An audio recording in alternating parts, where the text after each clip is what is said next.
I get it. We all get it. All right. You eat salad. There's no freeloaders on the trip to Flavor Planet. Today, on This American Dice, we present Lasers and Feelings. Come, join us on a magical space adventure where we meet tree people, gloop people, a robot, and we visit Ron Skywalker's amazing kitchen. What are we going to do? Instead, we're going to play Lasers and Feelings. Yep. Which is a game by John Harper. Am I coming in so clear? far? Mm-hmm. Okay. So we're going to play Lasers and Feelings. The ship that you guys are on, the Raptor, we see it flying through space. We hear the kind of music as you guys go through like a cloud of space mist. But then there's a loud like dubstep foghorn that goes I have off a totally because different this is theme an song. epic movie. Like it goes.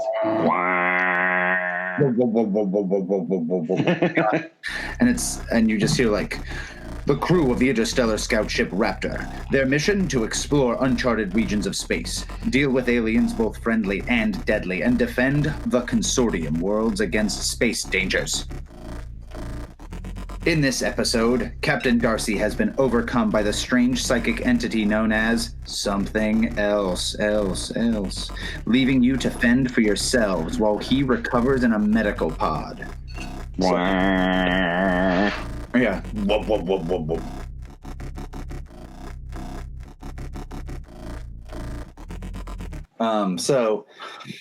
All right, so we have some exterior shots of the ship just to remind the audience from the last episode that we watched. We have like a shot of Captain Darcy in the medical pod, like in the sick bay, and like various. Then we probably go to like almost characterization shots. Yeah. To show like the different characters and who they are, what they do. So if you could describe how we see your character, give us the general info that we came up with before, and also the little scene where we see like, oh, that's what this character's deal is. All right, so I'll go ahead. So we start off at the bottom of the ship, in the least glamorous quarters, and sort of the red-tinged light of the engineering bay. There's all these engineers scurrying about, and one in particular is very passionately giving instruction to all his juniors. And you can see he has sort of the head engineer insignia on his uniform. He's sort of this pudgy, rounder guy. He's balding on the top with like some blonde hair left on it. And he is known to his crew as Lucky, making him Lucky Lenny. He is a dangerous engineer, but not for the reasons you might think, because he has a long and unfortunate history, which he doesn't like to acknowledge, despite his good nature, of not being the best engineer, because he's a very passionate, sort of emotional person, and that is not the kind of engineering graduates that Starfleet typically makes, and yet here he is. So he's down there just directing this chaos to mixed degrees of success. Yeah. Oh, and we see to get that idea, there's another engineer who's like, Chief Engineer Lenny, here's the schematics for the Hyper fuselage. So as soon as he finishes his sentence, Lucky takes his schematics and says, "Listen, I'm going to teach you something that I wish I'd been taught a long time ago." And he tears up the schematics and says, "We don't need textbooks here on the Raptor." He points to the guy's heart and he says, "Listen to what's inside. You know what to do. You know. I believe in you, cadet." And there's just a shot of his face like, whoa, and like a shot of Lucky pointing him in the chest. And we hear like, whoop, whoop, whoop, whoop, whoop, whoop, whoop, whoop, whoop. Yeah. Oh, and as far as Lucky's personal dreams and ambitions, his secret desire is to be well regarded by his peers and prove himself as someone who can be more than just a sarcastic nickname. Okay.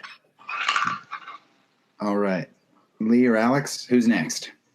All right, so Rip Hackman is a hotshot soldier, and we pan to a quiet shot of the captain's quarters, and Rip has been sent in there to get some sort of like objects of emotional attachment and bring them down to the med bay, because the doctors think if the captain is around things that he's familiar with, then he'll recover faster.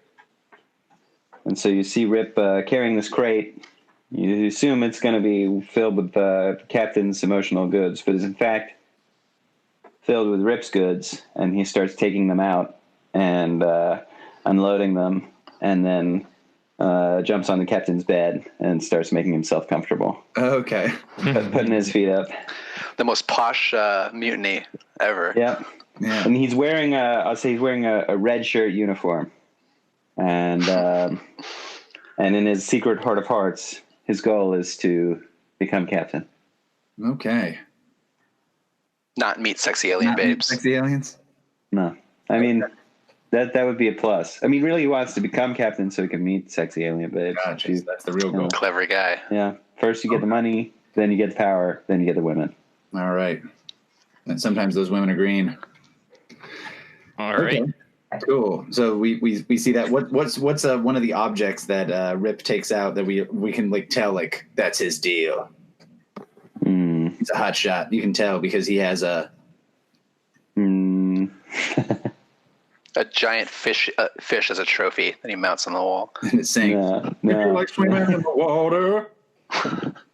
No, his box is just filled with multiple ply toilet paper.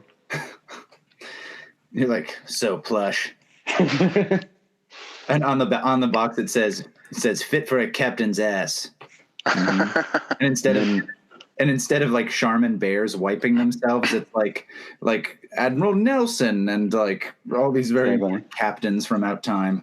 But before the camera pans away, it's just him walking into the captain's toilet muttering "Red alert." All right. Hopefully that's not a medical condition. Hopefully he won't be joining the captain in the bay. Sick bay. All right. So finally, we're going to meet Reggie Furger. Alex, tell us about Reggie. That's my birth name. That's what I was born with. That's not the name I go by. Okay. It is Ron Skywalker. Ron. So yeah, in the mess halls of the Raptor, past the cafeteria into the kitchen, there's clanging going on. There's a real loud ruckus, and you hear like, I can't work in these conditions. All right, Jesus, like that's not how you make a cheeseburger. And there's these like disgruntled staff like running around like, I don't understand what you mean. Here's the beef like you told us to, and then we put cheese on it. No, you don't put cheese on a cheeseburger. You put dairy products on a cheeseburger. And he's just tearing these guys apart. And he's like, I'm never going to get, I'm never, this isn't going to work. And he fires one of the guys working on the ship. He's like, well, what am I supposed to do? I work here. I live here. And, well, that's not my problem, buddy, because there's no freeloaders on the trip to Flavor Planet. And Ron Skywalker just says, fuck it, we'll make chili, and starts getting all of these burgers that were made and taking the patties out and throwing them in a pot, and just like, filling up the pot with ketchup and stirring it. And he's walking out to, although this, is a really ugly sight to behold, this dish, he's walking it out to each table with all of his charm, his glamour, his success just radiating from him. And he's dropping off each bowl of chili. I know this isn't what you ordered, sweetie, but this is the Skywalker special tonight. And And off in the corner, that ensign Cook that you fired, his name is Ensign Cook, is standing next to a a thing that he's about to eject himself out of the ship because he's just so dejected. And then he like walks over and you hear like, and he's just sadly walking. And then when you're like, I've got chili, he's like, oh, it is worth it. It was all worth it. So there's some people saying chili again, what, and you can tell that he's stressed out. He's ready to pull his frosted tips out because this crew he thought was going to be a group of successfully trained greasy diner cooks, but instead he has these people who they know too much. Okay, sometimes when you know too much, you don't know. When you know too many things, you don't know the things that you shouldn't try, and be a failure at. Okay. All right. Because when you don't know, the people who are smart, they all know that they shouldn't try certain things. So they know. Mom Skywalker, real name Reggie. I can stand here a little more. Her real name Reggie Furger is just lecturing this little girl about that as she's like eating chili, like staring into his eyes, and he's like being like, they have to unlearn everything that they've learned before. And while this like lecturing is going on, we hear like wee wee. And we cut to each of you, like down in the engineering bay, in the captain's like bathroom, in the captain's toilet. So we hear "Bwee-oo, bwee-oo," and I'm like, already? It's only a second flush. Mm-hmm. over an intercom, first mate Nyanard Lemoy. First mate. Like, Nyanard Lemoy is contacts you and says like senior staff, come up to the deck. Or senior staff, report to the bridge. I'll push my button that's on my red shirt, and I'll say, Acting Captain Hackman, on my way. What? Who is? All right, guys. Well, these wires must have crossed. Just get up here to the bridge. Lucky will turn to his second in command and say, I entrust the smooth running of this ship. And he cuts the second in command, cuts him off, says, yes, I know. I take over every time you go to sleep. I know how to run the ship. And Lucky will pat him on the shoulder as he leaves and says, I know you do, buddy. I know you do. And he'll head on up to the bridge. And the second mate just nods, and you see a tear coming out of his eye. Yeah, like the second mate was also going in for a kiss a little bit, but then Lucky walked away. Yeah, and just Lucky never notices every single time. Yeah. So she'll be safe in my hands, Lucky. So we have another exterior shot of the ship, and again, the ship is that kind of classic saucer section with some like hyperspace, hyperdrive nacelle kind of things that are coming off the back. And you guys are in the bridge area. And tell me a few little things about this bridge as we see you stride in here. It's got fuzzy chairs. None of those hard chairs you're used to seeing. These are like fuzzy, nice, swiveling chairs. Nice. So they're big, plush. Some of the consoles have bean bags depending on the specific orthopedic needs of their occupants. Yeah, Captain Darcy was very, very into he read a bunch of consortium white papers on ergonomics, and that kind of stuff, he saw a full 2.5% increase in bridge efficiency once he switched to flexible seating. Yeah, I was going to use that term. I didn't know if anyone else would know the fucking that term. All right, so there's bean bags, and then the chair for the captain is like a big plush furry chair. It looks like you're just like sitting in Chewbacca's lap. Half the bridge is a fish tank, and gloop people are bridge members. That's right. Yes, of course. You see, like people coming up and being like, here's the report, and they slide it into a weird thing, and then you see like and they go to some weird bubble controls on the inside. Absolutely. One more thing, Alex. Oh, yes. And everyone's shitting because they've been eating chili for the last last 3 weeks for of Rip. chili. He just took care of that. They call it the Skywalker trots. A little bit of cayenne never hurt anybody. All right. Yeah. Except the fish tank on the second deck. Yeah. The gloop people are like, this is a hate crime. Yeah. The way that Ron has been feeding them has just been getting ladles full of the chili and just dropping it into their tank like they're like they're fish eating food. So their water's discolored. Even it's like a hazy red, and it's supposed to be clear.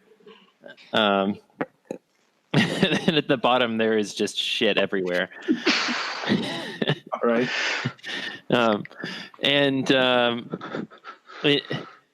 In other news, there's the controllers, the actual pilot seat has, it looks kind of like the interior of like a 1970s Toyota Corolla. It has, or Dodge Intrepid. A little more outdated than everything else. It's like the one thing that's remained true. It's got some chrome levers, and you better believe that it's got an ignition and keys on it that are always left in, and there's some dice hanging off those keys. There's every time when some of the gloop people move to do something, it kicks up some of the weird chili water, and they're like.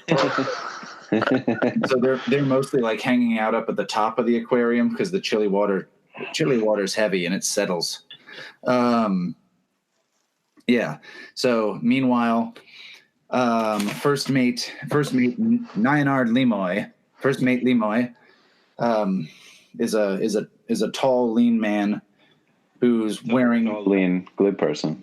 Yeah, he's wearing he's no, I don't think nothing at all. I don't think he's a gloop person. I see. A gloop person can't be first mate. All right, Austin. Here we go again. I think he has some other kind of alien. What other kind of some alien? other kind of deformity? Is that what you're going to say? Yeah, that's what I was going to say. Yeah. Well, there's no place in the consortium for the likes of you. Good thing you're running this game. Yeah. Yeah, he's a type of vegetable person. Yeah, he's a plant man. He's literally like a walking tree, like a skinny Groot situation. Like looks and turns to you guys when the lift opens up, and he's like, I thought I called for the senior staff. Oh yeah, that's right. The other staff were all vanished in the incident with something else. Thank God we got Captain Darcy back. Yes, the space Raptor was unforgiving. Except to the gloop people, they all seem to have been left, unraptured. Makes you wonder about their morality. Yeah, and one of the gloop people says, like, or maybe you never thought about how what you believe isn't a true fact to everybody. Think about it. I mean, if you peel a banana this way. Anyway, shut up and eat your chili, Sam. Sam the gloop man. But yeah, so first mate Lemoy is like, well, we have to get into range to receive. We've picked up a signal. We have to get into a position which will better be able to receive it. Apparently it's encoded, and like where we are now will be tough to pick up the message in a high enough quality frequency that we can easily decode it. So we're heading there. I got you. So you're saying we're standing too far from the pot to smell the stew. And Lucky will say, it sounds to me like you want to get there lickety split. I can head down there and overcharge our warp drives, take a little bit from life support, little bit from sensors and weapons shielding. Mm-hmm. Just say the Medbay. word. Don't forget about medbay. And medbay can operate at 49% efficiency at the most. Yeah, 48. By my calculations. 48 even. Well, Chief Engineer, are you just called Chief Engineer Lenny usually? I need. Yeah, Lenny would be his official name. It's short for Leonard Nimoy. He's your brother. Yeah, look, we've got Ron Fest. We've got Ron Fest coming up tomorrow. Okay, I need my fryers working at full capacity. Oh man, that chili con carne is gonna be out of this world. I say, you're right. I could take some more from shielding and life support. We can get those fryers double burning. What are people gonna think tomorrow if Ron Fest is shit? Okay. And Lemoy puts his twig fingers through his leaf hair and is like, by the rooted gods, what I need you to do, Chief Engineer. I don't understand how you and Lenny are related. You look nothing alike. And I say, my mom married his dad. We're half brothers. Whoa, hombre. Or stepbrothers. And I'll say, brothers, but sometimes parents pick favorites, and it's just a thing that happens. Look dejectedly at the floor. Well, if you ask me, this is another example of classic consortium nepotism. All right, and it affects the whole command structure. Enough of this. This fish is rotten from the head. Enough, Chief Engineer Lenny. We're going to need you to get your team together and be able to decrypt this code. We have it, but until we get to the right spot, we're going to need to. We might need to move fast. So absolutely, the faster you can decode this, the better. There's probably a helmsman or something like that, or somebody on the helm who's driving you guys there. But pretty soon, the helmsman will be like, "We should be in range, Captain. I mean, Commander Lemoy." It's acting captain, but carry on. Thank you, Mr. Hackman. Acting Captain Hackman. Well, that's certainly not how the command structure is set up. Look, this whole problem with all of you is that you're all so used to working in government, you don't know how to run a business. Okay, I've run my restaurants like a slave ship. Okay. They worked so efficiently. Well, my God, Ron Skywalker. Did I say slave ship? I meant slave ship. That's where the term chain of command comes from. And on a slave ship, they honor the acting captain position. I'll tell you that much. We should be in range. Commander. Open fire. And everyone looks around at themselves like a dude with three eyes stares at a dude with one eye. And several and a big puddle of glue. It's like, how did you get out of your tank? He's like, I'm dying. I just couldn't stand the smell. Yeah. My God. Wait! Before you fire, the olfactory sensors, activate them. How does it smell? All right. Carl, Lucky Lenny is going to have to be the one. Oh, Lucky Lenny is going to have to be the one to coordinate the turning on of the olfactory sensors. Yeah, that's how it works. Just breathe. Yeah. So Lucky Lenny would look around very confused, just walk over to the intercom and say into the engineering bay in an attempt to act like he knows what's going on. Yes, we have an open fire on the bridge and we need to sniff it out. Look around for approval, at all these people purporting to be in charge. I'll nod. Yeah, I'll say divert all power from the med bay. Everyone's just looking at each other again. So I think in that case, I was going to let you do it the other way, but that's a lasers. It seems like to me. So go ahead and roll. So what am I trying to do exactly? You're trying to roll a 1 or a 2, but So are you prepared for this? It seems like you're not. Well, my question was more in a general sense, like, what am I actually doing? Well, I needed to smell out before we open fire on this target. We need to know what it tastes like, and basically, we're looking for a perfect combination of savoriness, sweetness, and sponginess. Yes, Acid. and gloop. yes, and gloop. So the hidden seventh taste, gloop. So I think that this is really just an extension of your attempt to decode these messages, and so really, as part of the olfactory sensors, you're just running through all of this stuff. Got it. So I think that everything I'm hearing right now is tied into this code that we've received over the broadcast system, and I'm going to send it to my cryptography team. I'm on it. All right, here we go. I'm going to say I'm not prepared. Okay, but are you At an all. expert at this? Oh, absolutely. Okay, so you know these sensors like the back of your hand. I definitely am intimately familiar with this ship, All right, and I have a variety of nerdy hobbies on to boot. cool. So go ahead and roll 2d6 then.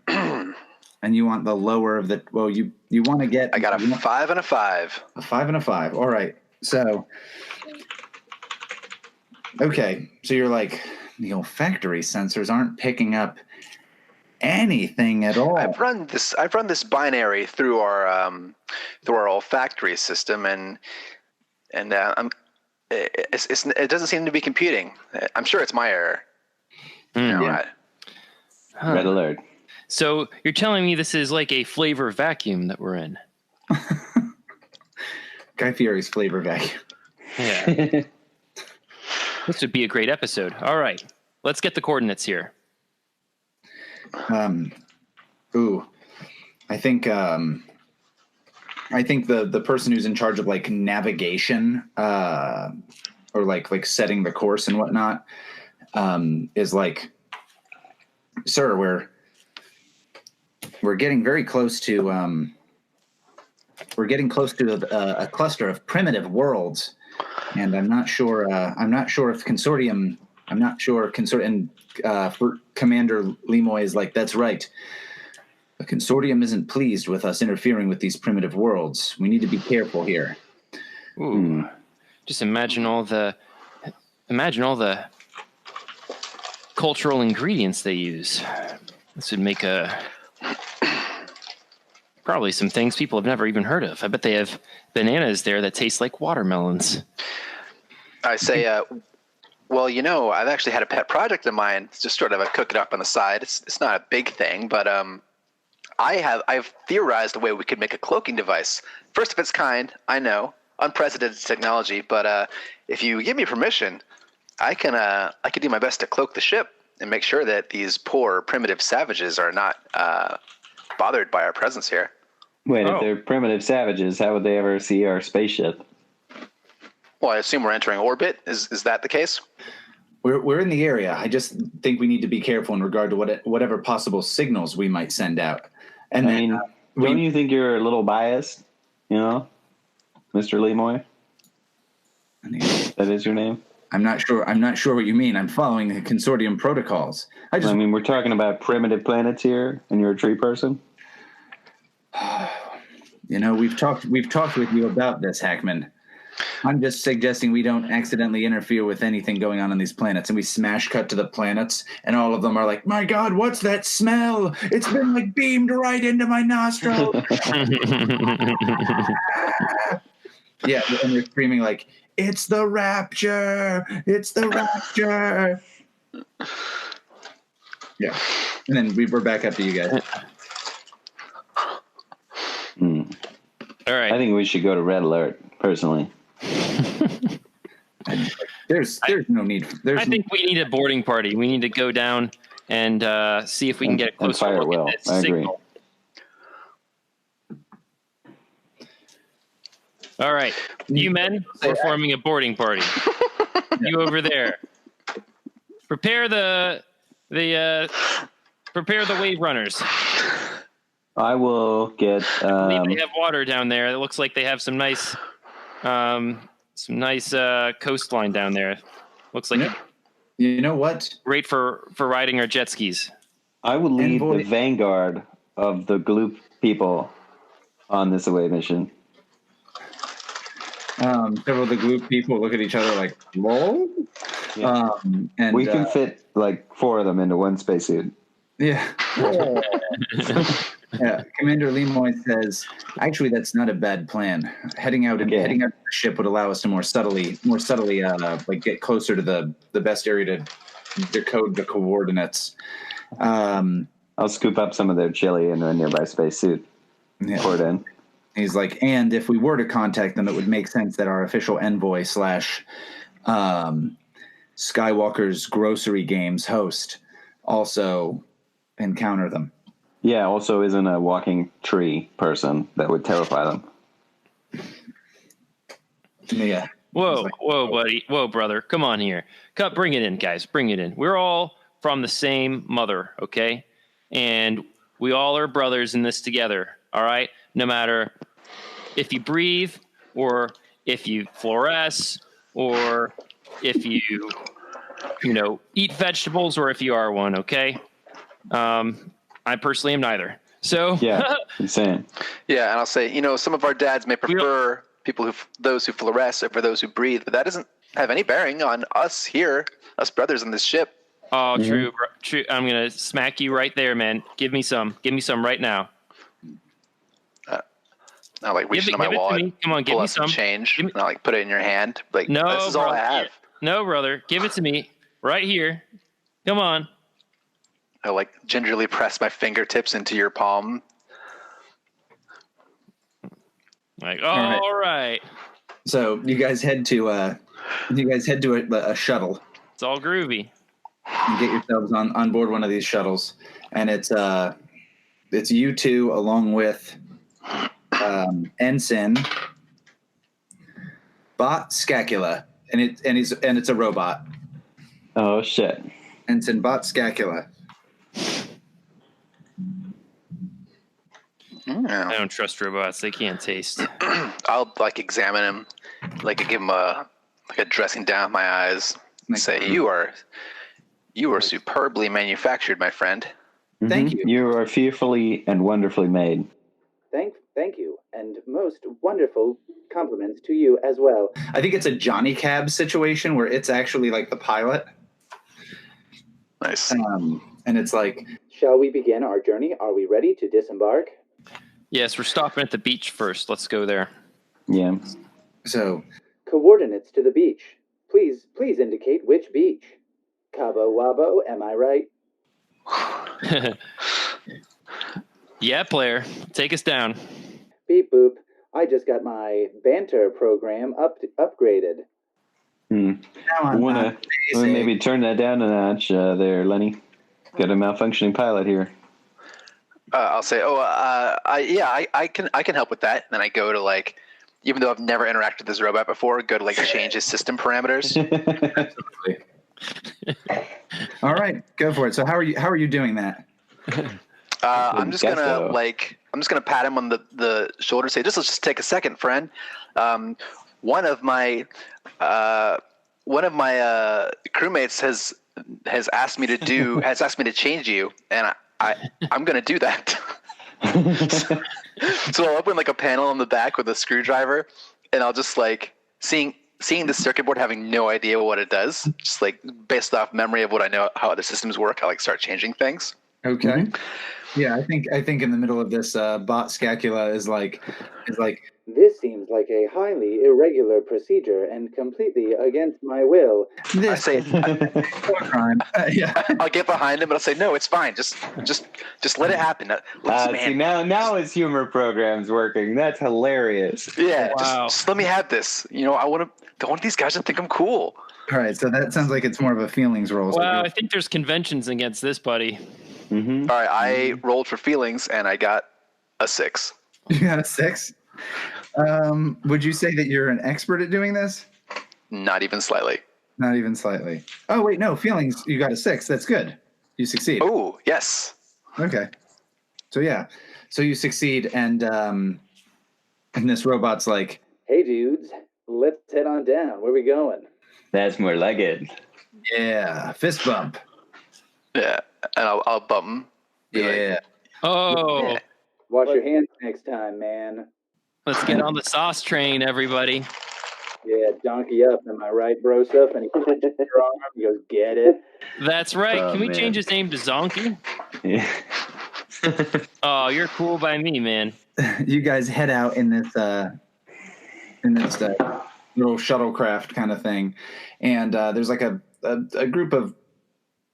It's a planet and then several inhabited moons, and you kind of have to get pretty near them, and for whatever reason, like the signal seems to be like strongest there before you can try to decode this thing again.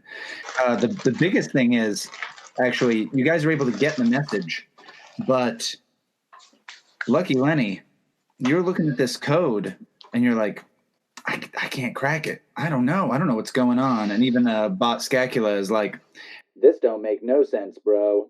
I'm gonna be checking out the different features of the wildlife there and tasting them. Like, you know what? That's part of the issue is you're looking at this and you're like, wait a minute. This secret message, it's a recipe. Oh my God. And you're like, I choke a little bit on my own saliva. And yeah, Bot Scacula's like, yeah, you choked another fat one down, bro. yeah. So, you realize somebody get this guy his own show. Kill it to the limit, yo. More fist bumps. Mm-hmm. That's his catchphrase. He's wearing a shirt that says "Kill it to the limit." Yeah. He's also like he's like now making a hookah shell necklace on the beach. All right, but so you realize that there's a recipe here, and it's just written in a confusing way. And only a culinary master could figure this out. If only a new one. Wait, that's me. Oh, all right. It was me. Let me take a look at this, guys. All right. So it's weird. All the ingredients. Wait a second. These ingredients. They're all the essential elements of life. All right. So it sounds like you're but they don't tell us the amounts. This is perfect. This is the way I write. This is the way I do my work, boys. I think when you start measuring things, you take out all the soul out of the cooking, right? Sounds like you're rolling feelings, baby. Go for it. Mm-hmm. Here we go. 1d6, right? Yeah, you probably have some other ones, but you're likely to succeed. Okay. I got a 2. Well, you still technically succeed. Is this a lasers or a feelings roll? How does that work? This is a feelings roll because remember he says he was like, I don't even have to measure anything. Mm-hmm. Right. You getting it right on the money is like a good thing, right? Oh, you're right. Hold on. Because what's your score, Alex? 2? I'm a 2. So hold on. You get laser feelings. Oh shit! When you have laser feelings, you get a special insight into what's going on. Ask the GM a question, and they'll answer you honestly. So, who wrote this message? Ooh, you think about the various taste profiles that would be involved with these different ingredients, and you're like, I've opened restaurants all over the galaxy. Parsnips, chamomile tea, anchovy paste, mutton. Ooh, that's Admiral Saptrick Pewhart. Admiral Sutton Pewhart. Saptrick Pewhart. Zaptrick Pewhart. Saptrick Pewhart. Zaptrick Pewhart. Zaptrick Pewhart. Saptrick Pewhart. Saptrick. I thought you guys would join in. Zaptrick Pewhart. Saptrick Pewhart. Saptrick Pewhart. Okay. So Admiral Saptrick Pewhart, and you're like, I remember he came to one of my restaurants once. I remember this guy. Yeah. He ordered my toilet bowl full of nachos with mutton on top. That guy was a madman. Never seen anybody finish all those nachos. Mm-hmm. And they're designed to be unfinishable. They're an unbeatable test. They're also designed to be too spicy. You have to sign a waiver for them as well. Yeah. Yeah, and no one has survived. No.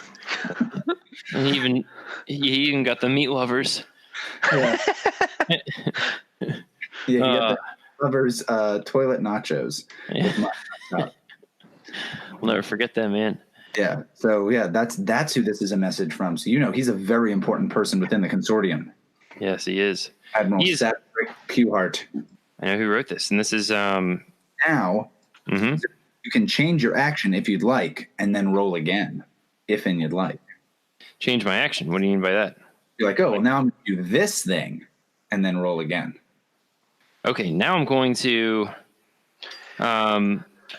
decipher what this recipe makes. All right. So that sounds more like a lasers roll now that you're really thinking about it. Oh, I'm thinking about it real hard. Thinking is a bad idea. Oh, I thought really hard, and I got a 3. All right. Well, Didn't think hard enough. right. So. All right. What does this feel like to me? Yeah. So you're like, You're trying to figure this out. You're getting there, and it's taking you guys a really long time. As Ron Skywalker is, he doesn't have the ingredients with him, so he's just going like, this, and then this. He's just into the air.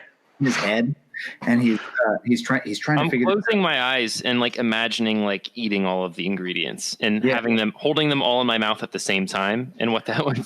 Yeah, you actually have you have eidetic memory for tastes. Right. Yeah, he does. And but my mouth is just getting fuller and fuller, and I'm putting ghost ingredients into my mouth, and I'm making even more sounds. So here's the problem that I'm going to go ahead and throw out there to kind of further move this along. You're able to get the message, but it takes a very long time for you to do this, and you guys have to stay in the range. And as you're staying in the range, you hear you see from down below on one of the primitive planets, like a rocket or a missile or a laser beam come up and hit the Raptor. Oh no! It seems like it's in trouble. Red alert. And you're like, red alert, and your little shuttlecraft is like, and it's just Bot Scacula, by the way, just going. Yeah, and so you guys, I think, are heading back to the ship. Ramming speed. Okay. So, but Alec, should I say, Reggie Furger, a.k.a. Ron Skywalker, celebrity chef and envoy of the consortium, you're able to decipher the message, though at the cost of you guys having to stay out here long enough for the ship to be important crew member aboard. You are able to figure out it was a message from Admiral Satrick Pewhart, and he says, Zorgon the Conqueror has stolen the plans for the Star Dreadnought, which he could use to rip a hole in reality. Zorgon was last seen at coordinates near the Gloop homeworld? The Delirian scrap fields of Sigma Quadrant.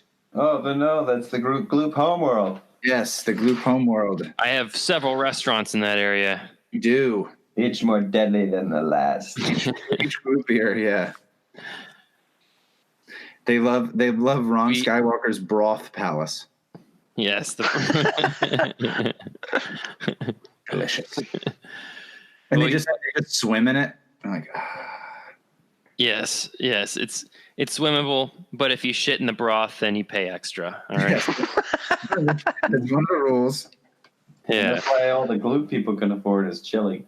Yeah, exactly. That's why we had to add that policy after we had opened the restaurant. We were losing money for years.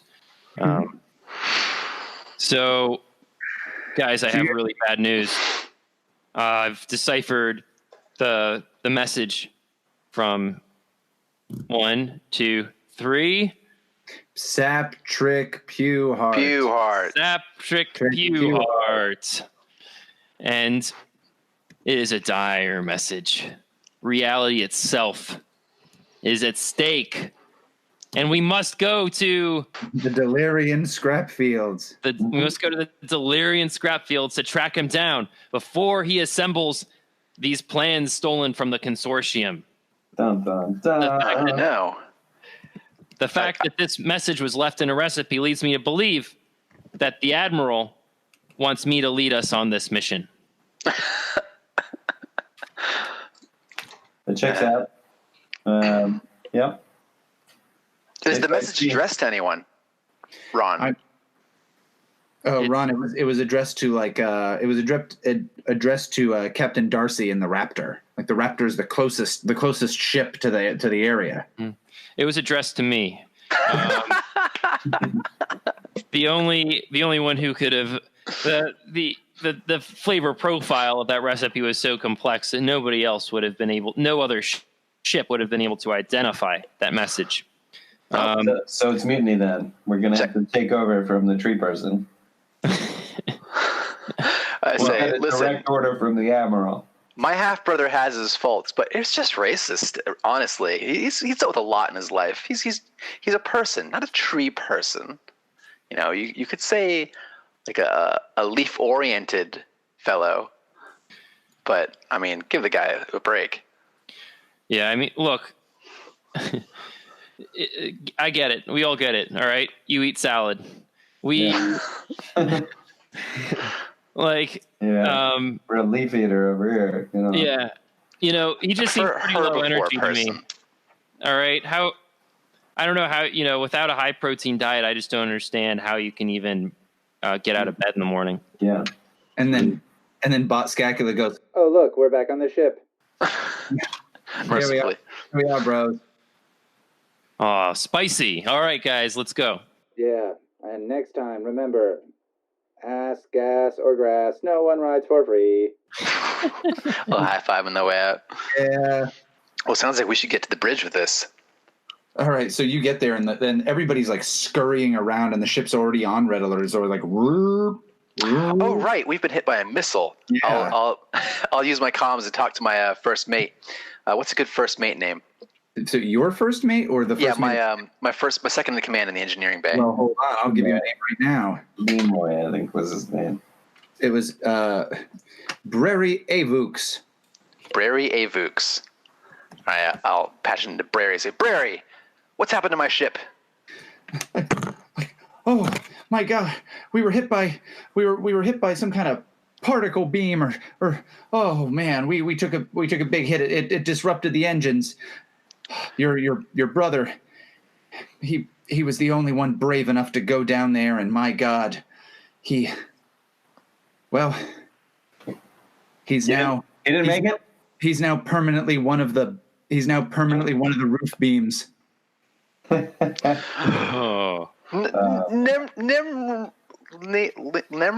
Lionard. Yeah. No. I say, is he? Don't worry, he brother. structurally We'll stable? Is he structurally stable?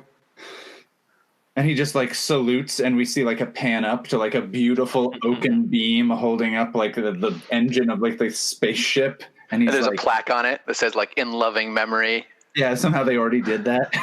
Yeah. And there's, on the other side, there's graffiti, like a heart with like 2 initials in it already. And it's like, damn it, Deborah.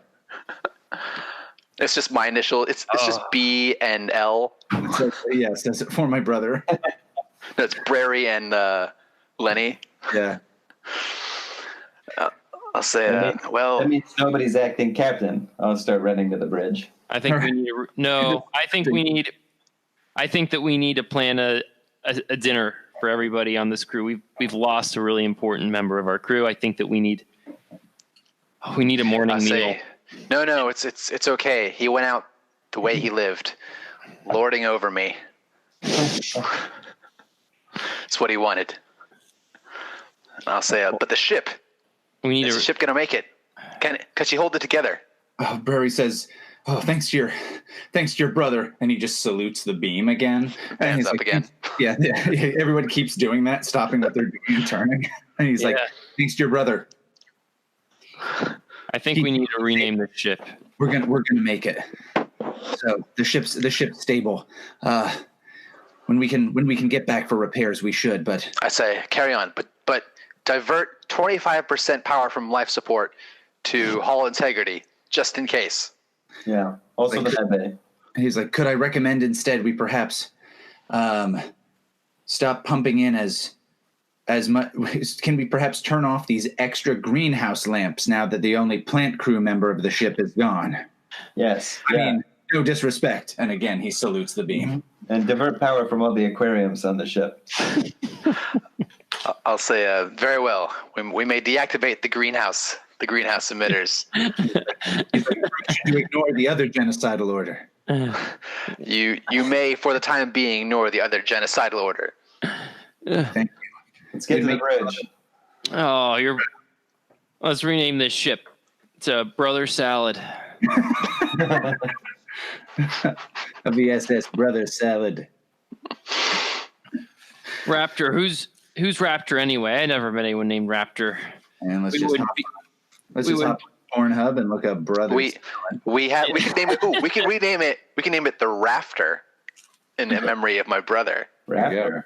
Yeah, there it is. I barely knew her. All right, so you guys get to the bridge. Yeah. And I'm sitting in the captain chair. You sit in the captain chair, and one of the gloop people is like, "But wait, wasn't there? What happened to?" And then another gloop person whispers it, but the whispers are just bubbles, and when the bubbles pop, it says, "He's dead." They all salute, but the gloop people are just like have like wispy bubble arms. Yeah, the captain's dead. Long live the new captain, Captain Rip. All right, Captain Rip. So I think you're going to have to get Captain Hackman to you, damn it. Oh, sorry. I think so. All right, you're going to have to get these people, Leigh's character, Rip Hackman, to go along with the fact that you're captain, because I don't know how kosher this seems. All right. Anyone who gets in my way. I'll say, but I thought that we were supposed to be taking orders from Ron. No, your brother died so that I could be acting captain. No, but I mean, his last. Didn't Ron receive orders from the admiral? Willow leaf blows. He was very specific, guys. We need to really work together as a team here. Like I said, before, we're all brothers, one mother. And wait, is that in the message as well? And one captain. Well, Captain. the captain's name is Ron, not Captain Crunch. All right, buddy. So let me listen here, Burger Man. We're going to Delirium Scrapyard. It's meatloaf night, and you better get on it. All right, so let's give Rip Hackman his shot at people thinking that he's captain here. Mm-hmm. All right, give me 1 minute. We'll be right back. All right, so what am I doing here? All right, so you're gonna have to roll at least one die. At least one die. If you're prepared for this, you'll have to describe how you're prepared for this. You roll an additional one die. Oh, I've been preparing to mutiny since this game began, at least. Okay, I buy that. And then if you're an expert, you'll also roll an additional die. Oh, it's safe to say I'm not an expert. Okay, so you're gonna roll 2d6, and then it seems like it's a feelings roll. As lame as that sounds, it seems like you're just trying to use your passion to scare people into it. Mm-hmm. That's right. I got a 6 total. Oh, well, what were the individual results? A 3 and a 3. 3 and 3. Either way, that works. Okay, so technically you got 2 dice that succeed. Good job. And so a lot of the people look around. The helmsman turns around and just says, "Captain," and then the group people are like, blah, blah, blah. And they kind of "Thank you, first mate, blue person number 1, Sam." And he's like, Sam says, "My name is really Spent Briner." You'll be Sam. Captain's orders. He's like, "Oh." He goes back to pressing bubbles. Briner? Let's get us on a course to the scrap planet. Fast as she goes. And steady. Red alert. And he's like, "All right." Ooh, as fast as she can go? Do I have permission to get us there as quick as we can, Captain? That's right. Divert all power from the med bay. And I'll run gleefully over to the nearest console to relay instructions. All right. So yeah, cool. How are you relaying these instructions? What's the goal? Are you just jumping right in, or are you like? I'll get on the horn with Brary and say, Brary, we need to get to the derelict scrapyards. Stat, I need you to divert 30% power from life support, 80% power from med bay, 30% power from weapons, and 20% power from every other system. Put it all in the warp drive. I don't know. I don't know if we can do that, sir. It's just you got a problem of not believing in yourself, Brary. You know what you can do? Anything. Mm-hmm. You got to roll at least 2 dice for this, baby. If not, you should probably roll 3, honestly, because it is specifically engineering. Can I help him by shouting "Make it so" over and over again? Absolutely, though non-mechanically. Okay, so I shout "Make it so" over and over again. Which makes me very nervous. And then I take a deep breath and I plunge my head into the aquarium tank, and while it's underwater, I continue to shout "Make it so." Mm-hmm. God, so madman. All right, I got a 6, a 5, and a 5. All right, so and it was feelings that you were doing this with. So you wanted to roll high, so you got 3. If 3 dice succeed, you get a critical success. The GM tells you some extra effect you get. All right, you guys are like, whoa, and your faces kind of become lines as you guys are like, like, right, yeah, and when you come out of hyperspace, you realize that when you come out of hyperspace, you come out in such a way that like Zorgon the Conqueror's forces in the scrap field, like you come out like exactly in the right spot, and you're like behind like a large like junked up hulk of space scrap. And you can see on the other side of this hulk the hiding fleet of Zorgon the Conqueror's forces.